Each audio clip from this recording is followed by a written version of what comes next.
Se aprende a andar, andando. Se aprende a ler, lendo. Se aprende a resolver casos práticos, resolvendo casos práticos. Então, vamos a isso. Caso prático. Senhor Hamilton, trabalhador da empresa Handling Porto LDA, exerce as funções de gerente. No dia 1 de janeiro de 2024, a empresa Handling Porto LDA teve um desfalque de 500 mil meticais. O Sr. Hamilton reportou ao empregador de imediato. Fato este que a entidade empregadora fez uma queixa-crime e no dia 1 de agosto de 2024, a empresa Handling Porto LDA notificou o Sr. Hamilton de uma nota de culpa para responder no prazo de 15 dias. Questão: o empregador podia ou não notificar ao trabalhador da nota de culpa no dia 1 de agosto?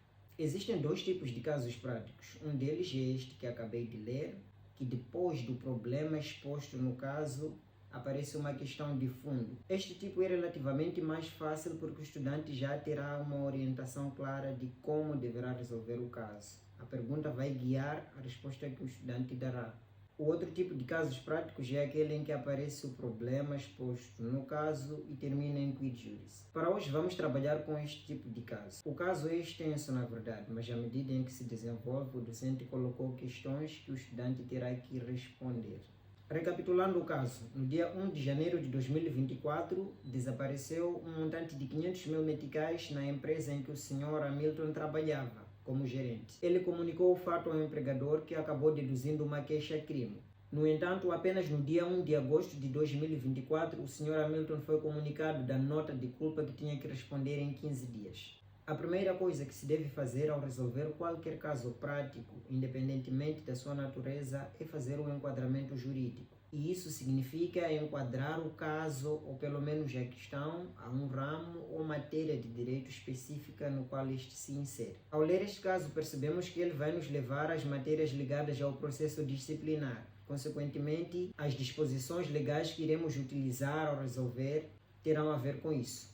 A pergunta de fundo foi se o empregador podia ou não notificar o trabalhador da nota de culpa no dia 1 de agosto. Lembrando que o motivo que levou o empregador a deduzir a nota de culpa contra o Sr. Hamilton foi o desfalque de 500 mil meticais que aconteceu no dia 1 de janeiro do mesmo ano. Sobre o processo disciplinar e as suas fases, regula o artigo 70 da Lei do Trabalho. E o número 1 deste artigo dispõe que a partir do momento em que o empregador toma conhecimento da infração disciplinar, ele tem um prazo de 30 dias para instaurar o procedimento disciplinar. Se o empregador tomou conhecimento de que houve o desfalque de 500 mil meticais na empresa no dia 1 de janeiro de 2024, ele podia instaurar o processo disciplinar até o dia 2 de fevereiro de 2024. E não tendo o feito, naturalmente perdeu aquele direito por caducidade. Desta feita está respondida a primeira questão do caso prático. Vamos avançar.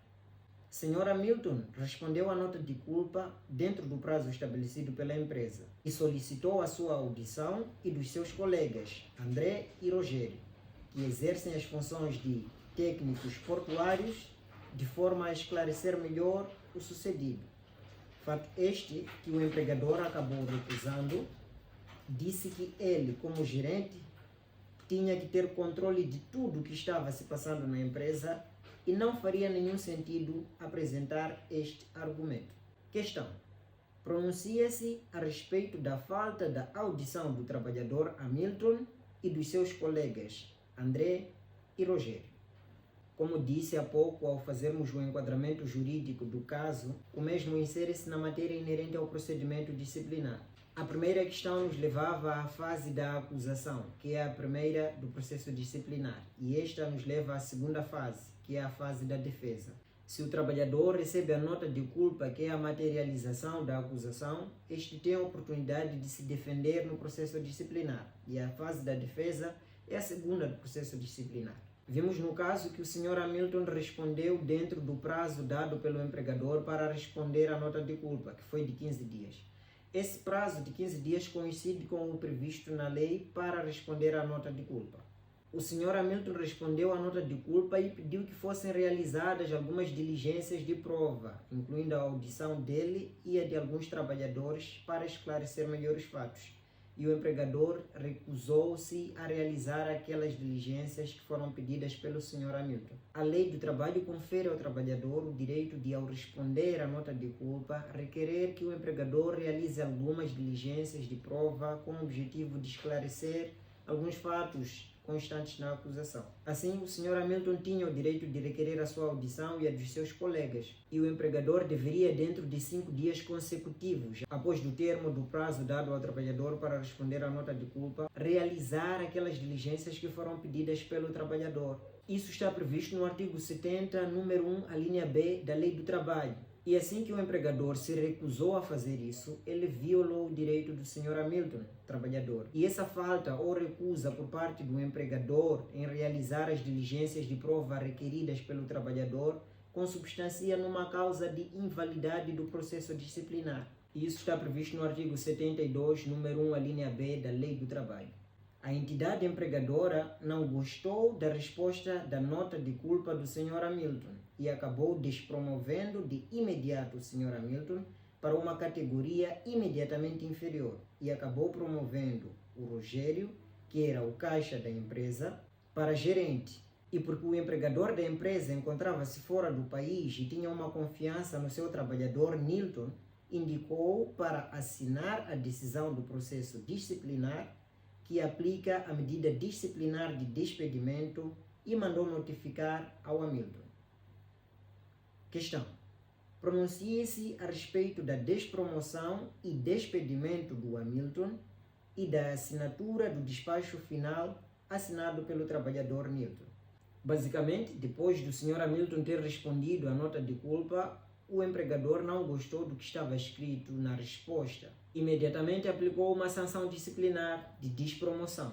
Então despromoveu o Sr. Hamilton a uma categoria imediatamente inferior, promoveu o caixa da empresa a gerente e ainda fez com que um trabalhador que tinha uma categoria inferior ao Sr. Hamilton assinasse o despacho de despedimento deste.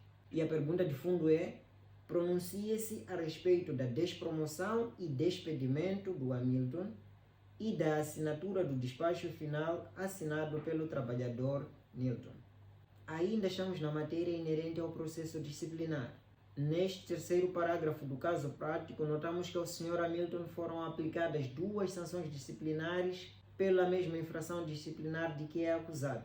E isso viola o disposto no número 3 do artigo 65 da Lei do Trabalho, pois pela mesma infração disciplinar não podem ser aplicadas 2 sanções disciplinares. Ou despromove ou despede. Não podia o Sr. Hamilton ser despromovido e ser despedido pela prática da mesma infração disciplinar. Notamos igualmente que a pessoa que assinou o despacho final que despediu o Sr. Hamilton era uma pessoa que estava numa categoria inferior ao Sr. Hamilton na empresa. Aqui lidamos com questões do poder disciplinar. O empregador tem o poder disciplinar e, no gozo deste poder, pode aplicar sanções disciplinares aos seus trabalhadores que cometem infrações disciplinares. A lei prevê isso no artigo 63, número 1 da Lei do Trabalho. O empregador pode até exercer o seu poder disciplinar por meio de outra pessoa, delegando-lhe competências para o efeito. No entanto, essa pessoa deverá ser o superior hierárquico daquela pessoa contra quem a sanção disciplinar for aplicada. Estando o Sr. Hamilton na posição de gerente da empresa, não podia o seu subalterno assinar o despacho que iria lhe despedir ou aplicar a sanção disciplinar. E isso pode ser visto no número 2 do artigo 63 da Lei do Trabalho. Continuando. No dia 7 de maio de 2025, Hamilton descobriu que foi Betinho que desviou os 500 mil meticais. Fato este que acabou aproximando na empresa Handling Porto LDA para apresentar as provas. E foi aceito o encontro e ficou claro que ele não desviou nenhum valor.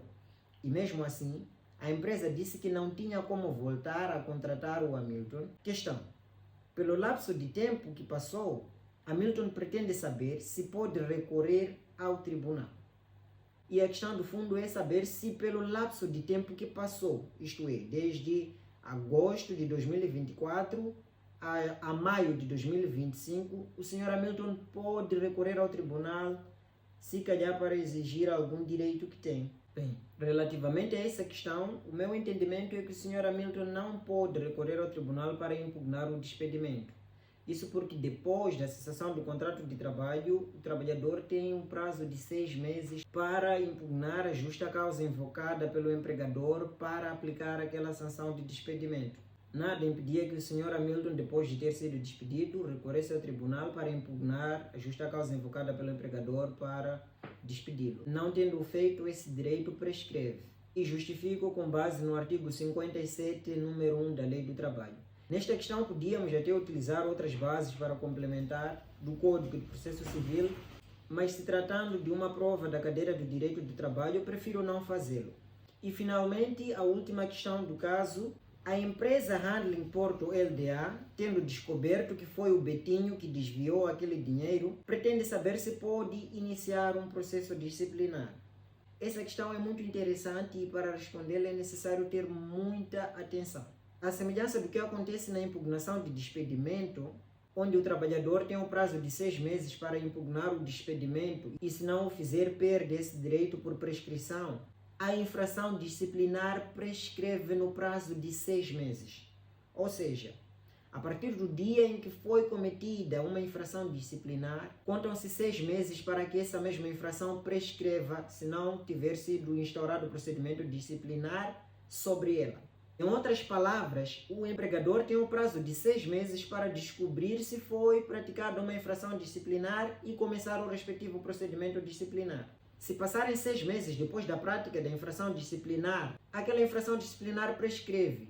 E mesmo que o empregador venha a descobrir que foi praticada a infração disciplinar no 7º mês ou no 8º, não pode começar o processo disciplinar. Uma coisa é o prazo que o empregador tem de instaurar processo disciplinar depois de tomar conhecimento da infração, que é de 30 dias. E outra coisa é o prazo de prescrição da infração disciplinar, que é de 6 meses. O prazo de prescrição da infração disciplinar corre independentemente do fato do empregador descobrir ou não o cometimento da infração disciplinar.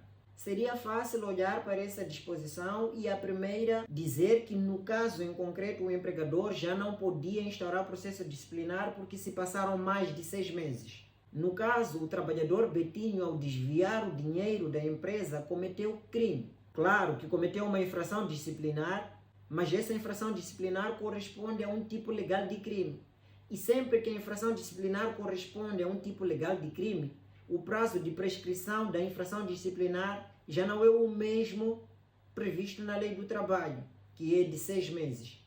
Agora, o prazo de prescrição da infração disciplinar será o mesmo previsto pelo Código Penal para aquele crime respectivo.